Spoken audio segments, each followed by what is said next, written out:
Your Excellency, thank you so much for joining CNBC.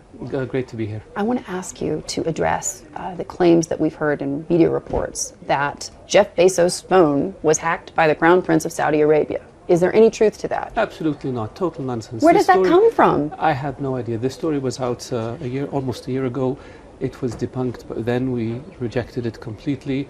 It was based on false allegations and unproven allegations, and people are trying to sensationalize something that is pure fiction. Where do you think it actually comes from? I don't know. You have to ask the people who wrote it. Is it a discomfort with Saudi Arabia's position today? The fact that you're about to host the G20, a lot of eyes on Saudi. I can't read people's minds, but what I do know is that it's a total fabrication, a total lie. And whoever put this out is trying to put Saudi Arabia in a bad light.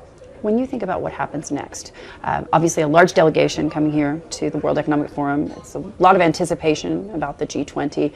There are concerns that the things that we've seen in the past, whether it be the Riyadh Ritz-Carlton, the death of Jamal Khashoggi, even this latest move to discredit the Crown Prince, that could derail this experience for Saudi Arabia. What's your take on that? We have explained all the situations.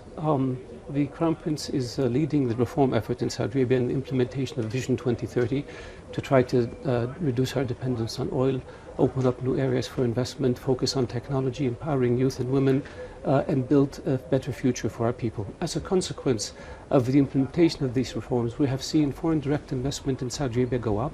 We have seen entrepreneurs outside Saudi Arabia coming into Saudi Arabia in very large numbers in order to set up businesses in Saudi Arabia. And these are all very strong indications of the confidence that people have in the kingdom's reform plan, in the Crown Prince's Vision 2030, and in the kingdom itself. We heard some comments on Twitter today from the foreign minister of Iran, and it seemed to suggest that he was open to a dialogue with Saudi Arabia. Where are you on that? Because I know you've been very tough in the past on Iran's negotiating tactics. The Iranians have to show good faith.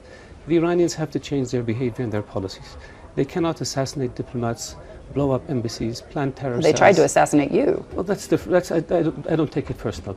They can't How could you give not? missiles to terrorist groups, and they can't attack facilities in other countries and expect the world to deal with them in a rational manner. If they want to be treated as a normal country, they should act as one. What would it take for you to sit down with your counterparts in that country? Change in behavior. Do you think that we're getting there as a result of maximum pressure and the death of Qasem Soleimani? We hope so. What happens next, do you think, with regards to the volatility that we've seen? Obviously, the attacks on Abqaiq, unlike anything we'd ever seen prior to that. There were so many things that happened in the Persian Gulf last year. Do you believe that as a result of President Trump's actions, we're going to see a safer Middle East in 2020? We hope so. Everybody wants to avoid escalation and war, but it's the Iranians who have been doing the escalation. They're the ones who have attacked ships. They're the ones who attacked oil facilities in the kingdom. They're the ones who launched missiles at facilities in Iraq. So whatever happened as a consequence is a consequence of Iran's aggressive behavior. When you think about the broader region, Lebanon has just formed a government. The parliament has yet to approve that government, and a lot of questions about whether or not European nations, the United States, or Gulf countries are going to help bail them out. Is Saudi Arabia prepared to help the Lebanese get out of a financial, economic disaster? Saudi Arabia has been one of the largest supporters of Lebanon economically over the decades. The Lebanese need to implement serious economic reforms in order to move the country forward. I believe that former Prime Minister Saad Hariri tried to do this, but was blocked at every turn by Hezbollah and its allies. And our hope is that the new government of Lebanon will be able to implement those reforms in order to extract Lebanon from its economic problems.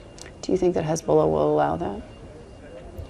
Hezbollah, the world has now recognized that Hezbollah is a terrorist organization. The world has recognized that Hezbollah has been the main obstacle for any forward movement in Lebanon. The Lebanese people have recognized that, and we saw that in the demonstrations by Lebanese, including Shia, against Hezbollah for the first time in more than 36 years. People have had enough of Hezbollah. People want to have normal lives. They want to move forward.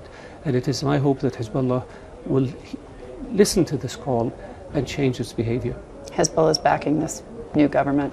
Does that mean you won't pony up when it comes to donations? I think it's too early to talk about that. We will have to see what steps this government takes, and we will have to see how Hezbollah reacts, and we will have to consult with our allies in the international community and see what kind of a course we can chart moving forward. Your Excellency, thank you for joining CNBC.